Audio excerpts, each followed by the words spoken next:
In the first Hell Week, I was still doubting myself. Sure.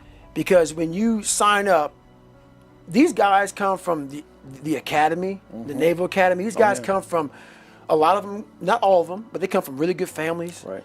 They're almost like their dads were SEALs, their grandfathers were SEALs. Right. They come from a lot better. I mean, I had to teach myself. I had to earn my way just to get in the Navy. Right. Let alone be a SEAL. And I quit Air Force training, and now I'm going for the best. So my self-esteem, even though I was building it up and I lost weight and stuff like that, I'm now around the most uncommon of uncommon people. Yeah. And I'm like, my God, I'm here. Yeah. Do I belong here? Yes. Do I belong? Do I belong here? So your mind has a good way of taking the path of least resistance. Whenever friction happens, friction causes growth. Whenever friction happens, that's why a lot of us don't have any growth, because when friction happens, we go the opposite direction. So in my mind, when friction happened, my mind said, "Oh, hey man, let's get out of here." You're man. a fraud. Yeah. You're not real. Right. You've lied your whole life. You come from this. You come from this. You can barely read. Right. Those things. So whenever times got hard, my mind said, "You're not good enough. Let's go." So my mind wasn't. My eyes, my mind weren't connected. So how do you combat that? So how you combat that is this. I call it the cookie jar. Okay. You have to remind yourself. We all have a story. We've all of us have gone through very hard times. But when we're in a hard time, our mind has a way of forgetting what all we've overcome. I have a way of taking 1 second when I want to quit and saying, okay, you endured this. So I look at my life and how I came up as the ultimate training ground versus most people look at it as why? Woe is me. God, why? Right, exactly. Why? Right. I had to flip this upside down and say, hang on a second. God was training me to be one of the baddest men on the planet Earth. Absolutely. That's how this was my journey. Do you begin to realize in this moment how mentally strong you are? Yes, because those things beat me, Sure. but they didn't kill me. No, not And at I all. was able to work around them and figure right. out ways through it. So when I was in the worst time of my life in Hell Week, I looked at everybody and said, I'm the most trained person here. Yeah, well, that's the truth. I've gone through more mental torture than any of you all can even fathom. Yeah. So I'm looking at the baddest people on the planet. I'm looking at them like this. You guys can't hold a stick. So I started looking at verses like, I don't belong here, versus like, I might be the baddest person to ever come here. Wow. Who could have pulled this off? Who could have been given a sewer to live in their mind and say, okay, at birth, I'm gonna put you in the worst place on the planet Earth and let me see if you can go to the top of the mountain Right. with nothing. Right. But just hard work, grit, and figuring it out and not putting yourself back in the dungeon every time something got hard. So that's what became my daily voice was, you really are the baddest person on the planet. And after a period of time, you start to believe that. Right. And so that's what happened to the first Hell Week, the second Hell Week, the third. Hell Week, that became my new norm. Yeah. So what most people fear, I can never go through one. I don't want to go through two. Right. Even SEALs will tell you that. That Navy, so I did 18 months in Navy SEAL training. It's only supposed to be 6 months long. It became my new norm. And that's what people don't do enough of. You're always looking for a new norm. And that's how my mind started saying, getting beat, getting tortured, suffering, broken legs, kidney issues. This is my new norm. And my mind started changing with the reality of who I want to be. You know, when people think of the word mind control, they think of controlling other people's minds. And when I think about mind control, I think about controlling your own mind. Because, while I am obviously a physical person, and we spend a lot of this podcast tonight talking about physical culture, and I embrace physicality, but we are our minds. And I'm not going to be, going into a Sam Harris philosophical rant on what it means and where the you actually is and whether there's a soul or a brain or whatever, your heart or some other conjured up place. This is what I know. is that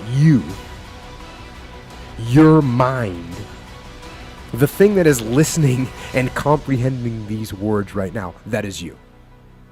And that thing, that mind, you can control. You are the machine, and you can control the machine. And people ask me, how do I get tougher? Be tougher. They ask me, how can I wake up earlier in the morning? The answer is, wake up earlier in the morning. How can I work out consistently every single day? Work out consistently every single day. How can I stop from eating sugar? Stop eating sugar.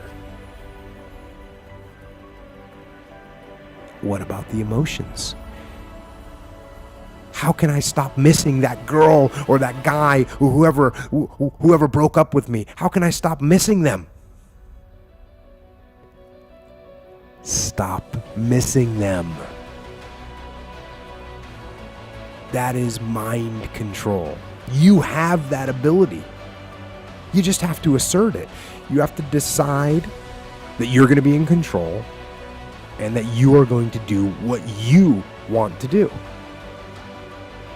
Weakness doesn't get a vote. Laziness, they don't get a vote. Sadness, no vote. Frustration, no vote. Negativity, you don't get a vote. I don't even give my temper a vote. So the next time that you're feeling weak, or you're feeling lazy, or you're feeling soft, or you're feeling emotional, tell them that they don't get a vote. Tell them you are declaring martial law on your mind. You're declaring mind control. And impose what you want on your brain. Impose the discipline and the power and the positivity and the will. And use that mind control to move your life where you want it to be. It's the things I always say. Get stronger, faster, smarter, quicker, friendlier, more helpful, more driven. Don't let your mind control you. Control your mind. And once you control your mind, then you can set it free. People want to know how to stop the laziness, and they want to know how to stop the procrastination. And, they have some idea in their head, some kind of a vision of what they want to do. But they don't know where to start. They don't know where to start it, They don't know where to start. And so they say, hey, where do I start? And when's the best time to start? And I have a very simple answer for that. Here and now. That's it. You want to improve? You want to get better? You want to get on a workout program or a clean diet? You want to start a business? You want to write a book?